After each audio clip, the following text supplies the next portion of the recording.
আমি আসলে এগুলো দেখি না, প্রতিক্রিয়া নেই। উনি যেহেতু কাজের ব্যাপারে আমার থেকে অনেক সিনিয়র, সো ওনার কাজগুলো আগে থেকে অনেক মানুষ দেখেছে। হয়তোবা ওনার পার্সোনাল লাইফে কিছু ঘটনা ঘটেছে যেই বিষয়টা আসলে আমি কখনো দেখিনি। পার্সোনাল লাইফে আমরা সবাই নিজের মতো করে কাজ করি বা নিজের মতো করেই জীবনযাপন। আমি ওনার পার্সোনাল লাইফ সম্পর্কে তেমন কোনো কিছু জানার তেমন চেষ্টাও করি নাই এবং ওই বিষয়ে আমি তার সাথে তেমন কথাও বলি নাই। আমাদের সবসময় কাজের বিষয়ে কথাবার্তা হয় এবং কাজের বিষয়বস্তু নিয়ে আমাদের সকল কিছু। এর বাইরে আমি তার সাথে কোনোরকম কোনো আন্ডারস্ট্যান্ডিংও হয় না। আমার দেশের বাড়ি অ্যাকচুয়ালি আমার হোম টাউন হচ্ছে চাঁদপুরে। বর্তমানে আমি একজন স্টুডেন্ট। আমি পড়াশোনা করতেছি BBA থার্ড ইয়ার, হাবিবুল্লাহ বাহার ইউনিভার্সিটি কলেজ। পড়াশোনার পাশাপাশি মিডিয়াতেই যতটুকু আপনারা কাজ দেখতে পাচ্ছেন অতটুকুই চলছে। আমি যেহেতু মিডিয়ার সাথে যুক্ত এবং কন্টেন্ট নিয়ে কাজ করছি, তো উনিও কন্টেন্ট নিয়ে কাজ করছে দীর্ঘদিন ধরে এবং উনি আমার থেকে খুব সিনিয়র এই দিক থেকে। তো ওখান থেকে আসলে আমাদের কাজের মাধ্যমে আমাদের পরিচয় এবং আমরা এভাবে আর কি কাজগুলো একসাথে কাজ করতে চাই আর কি।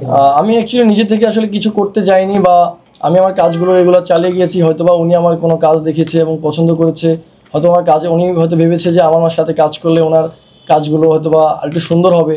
আর আমিও আমার দিক থেকে, যেহেতু উনি একজন সিনিয়র আর্টিস্ট এবং মিডিয়াতে সিনিয়র আমার থেকে, সো আমি অলওয়েজ চাইবো যে ওনার মতো একজন অভিজ্ঞ পার্সনের সাথে কাজ করার জন্য আমি অবশ্যই চাইবো।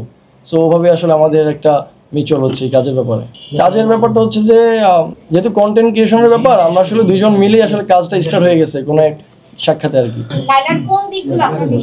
উনি কাজের ব্যাপারে খুবই সিরিয়াস থাকে সবসময় এবং কাজের বাহিরেও যদি কোনো রকম ভালো দিক বা খারাপ দিক, ওই দিকগুলো সে খুব ইজিলি হ্যান্ডেল করতে পারে। এই বিষয়গুলো আমার খুব ভালো লেগেছে এবং তার কথাবার্তা, আচার আচরণ, তার মানসিকতা খুবই সুন্দর।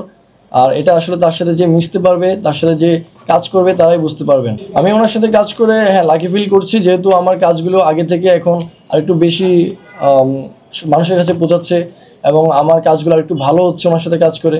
সো ওই দিকটা বিবেচনা করে আমি খুবই হ্যাপি ওনার সাথে কাজ করে। রিভিউ থেকে নেগেটিভ রিভিউ অনেক বেশি পাওয়া যায়। আপনি হয়তো প্রিন্স মামুনকেও দেখেছেন, তাকে নিয়ে অনেক ট্রোল হয়। তো আপনি এগুলোকে কিভাবে সামাল দিচ্ছেন? অনেকে তো আপনাকে নিয়েও কথা বলছেন, এটাতে আপনার কি প্রতিক্রিয়া? আমি আসলে এগুলো দেখি না, প্রতিক্রিয়া নেই। উনি যেহেতু কাজের ব্যাপারে আমার থেকে অনেক সিনিয়র, সো ওনার কাজগুলো আগে থেকে অনেক মানুষ দেখেছে। হয়তোবা ওনার পার্সোনাল লাইফে কিছু ঘটনা ঘটেছে যেই বিষয়টা আসলে আমি কখনো দেখিনি বা ওই ব্যাপারটা নিয়ে আমি কখনো ঘাটাঘাটিও করিনি। তবে আমার কাজের ব্যাপারটা যেহেতু আমার ফ্রেন্ডরা দেখতেছে, আমার টিচার, আমার ফ্যামিলিরা দেখতেছে, তো ওই দিক থেকে সবাই আমার কাজগুলো নিয়ে হ্যাপি আছে, সবাই খুশি।